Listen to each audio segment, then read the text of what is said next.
Welcome to Reflections on Identity, a podcast series exploring educators' narratives on their professional identity. Today, we're talking to Mariangela Russo, who is a teacher for students with visual impairments. Mariangela, we always start this part of the podcast asking you to talk a little bit about your role. So, could you tell us a little bit about what you do? Yeah, sure. So I have the absolute privilege of working in a very specialist role. The actual official title is Qualified Teacher of Children and Young People with Vision Impairments.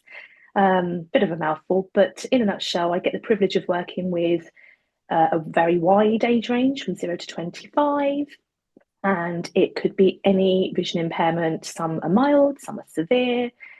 I work in homes if the student isn't in education. I also go to primary schools, nurseries, preschools, the whole range, and it's such a privilege to sort of work in this role, and yeah, thoroughly enjoy it.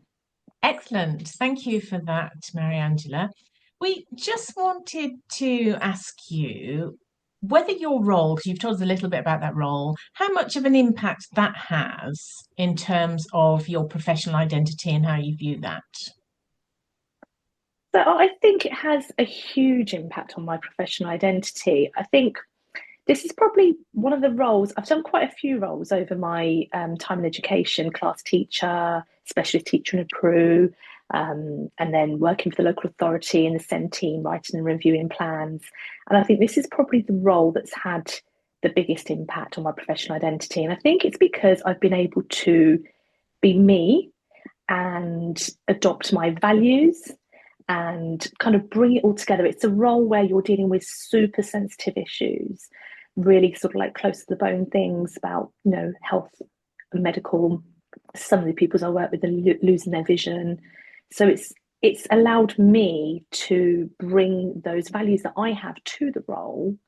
And it really does line up. And I just feel that it's probably the role that I have actually, yeah, been able to really sort of have that develop that professional identity within myself. I think in previous roles, it's sort of always been a little bit sort of neither here nor there because of the pressures that you're faced in education. But with this role, it's so niche, it's so bespoke, and that really does allow. And I guess because there's such a lack of, it's quite low incidence, so people don't really generally have the same level of knowledge. So you can kind of really bring it into your own, if that makes sense. So yeah, I'd say it's a big impact, yes. So there's a good match there between we're talking about values and the role and how you view that. Hmm. What about other people? What influence do other people have on how you see yourself? So again, I think because it's quite niche, we're a bit of a, I don't like to use the word family, but it's a bit of a, I'm trying to think of a better word really. It's definitely a group of people. It's definitely sort of you're drawn together. So it's very connected in the world of vision impairment because there's so few of us. So you do tend to sort of, pull on people and reach out to people. Um, yeah, so I'm just having to think. I think that when it comes to people, they do influence sort of where you are because you are networking and that might be your colleagues in this role. It may be your students. It may be school-based staff, people within your team. So I think you've got quite a lot there that's sort of coming in.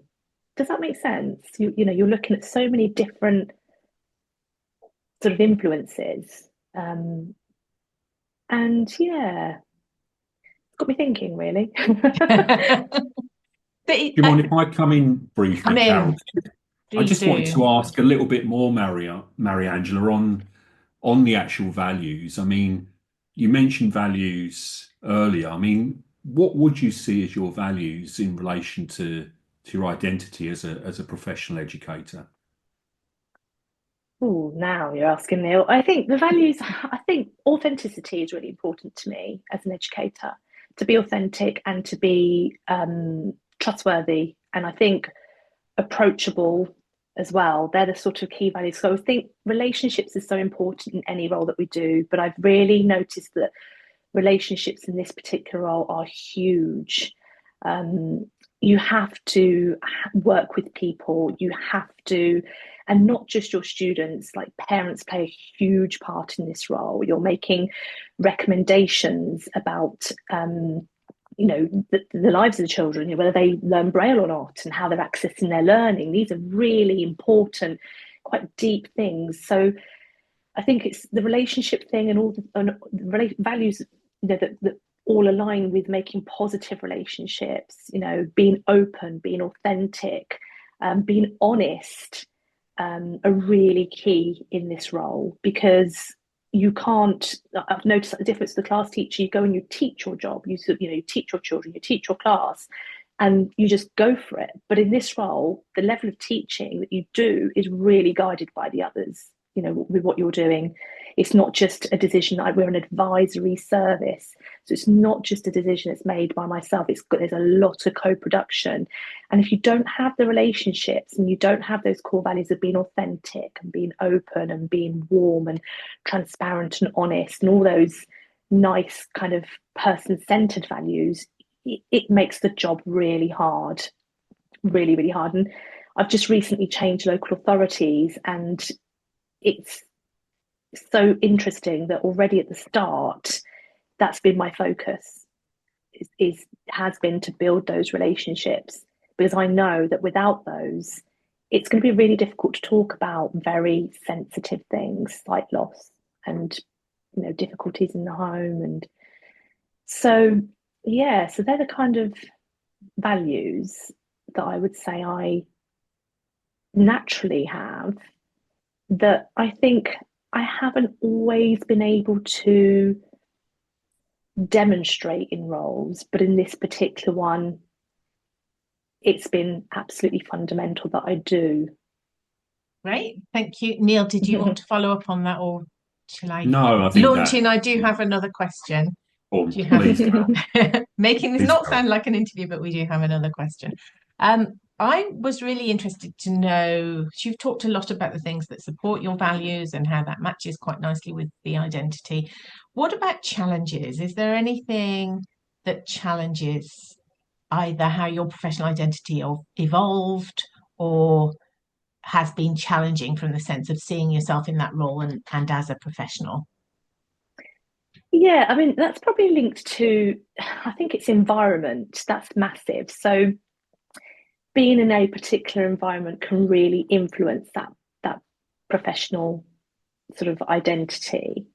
And I feel that that's probably been one of the challenges, being in a team where you feel that you can be yourself and you can. Does that make sense? So I think the environment is hugely can be hugely challenging. So whether it's your immediate environment in the team that you're working in, or whether you're in a particular school, you can face challenges because you're advocating for the young person, and you know what the right thing is for that child, but you can't impose it. You can't. You have to be open-minded, and you have to consider everybody's opinions. And the difficulty you've got is that if the people that you're working with aren't on board because they don't quite understand or they don't want to accept, I think acceptance is a really important thing, then that can be really challenging. So yeah, I mean, I've recently moved services, and I've really sort of felt that shift. I felt that where I previously was, I think that identity wasn't quite able to come out. And just by moving and joining a different team who work in slightly different ways, I feel that I've been able to really sort of come into my own. And I think that professional identity, it does change. It's interchangeable. And I always remember this as an NQT on training and going to different settings and kind of thinking, wow, you see so many different types of educators. And I feel it takes time to develop your own identity. And you kind of take a little bit of this. And I think even I remember once that even how I was dressing was influenced. So I was going to a setting and dressing, and then going to another and watching how people, and as an NQT and as a trainee, it's also new, but you find yourself and you develop that. And I found that has continued. So every time you move on, you build on that and you shape that identity. And I feel like I'm having to revisit that again now, just by changing the same role but changing service. It's revisiting that and kind of, because I do think that other people shape us, the environment, that we're in, and the conversations that we have. And I'm quite a reflective person. And as part of my master's, I did an amazing coaching and mentoring unit, which really helped develop that sense of reflection and what we were doing, who'd have known, that the relationship, with the coachee and the coach, or the mentor and mentee, helped, you both learn on both parts. And that's something that really, hit home during that unit. And it's really made me so reflective. And I've always felt that you can learn from anyone. I just feel that it's always evolving. If you're reflective, you're always looking to improve, and looking at sort of shaping yourself. And that's part of sort of like the experiences that we have do shape us. But yeah, I think I've gone off on a tangent a little bit there, but it's all important. I felt it was all sort of beneficial to add to this. Yeah, no, and I think you made some really good points there. I mean, that whole microculture that happens in organizations and even within teams is going to have a big impact. I really like your example about changing how you dress as an NQT, because actually sometimes those things do become, I've experienced that myself in certain meetings, feeling I needed to dress up for them. It's the same sort of thing. But really, really interesting thoughts there. Neil, I don't know if you have any other questions. No, I think Mariangela's summaries of that were absolutely fascinating, and thank you so much, Mariangela, for joining us and enlightening us on what is a very, very important area of work in education. So thank you again. Thank you, you, Mariangela. Thank you. You have been listening to Reflections on Identity.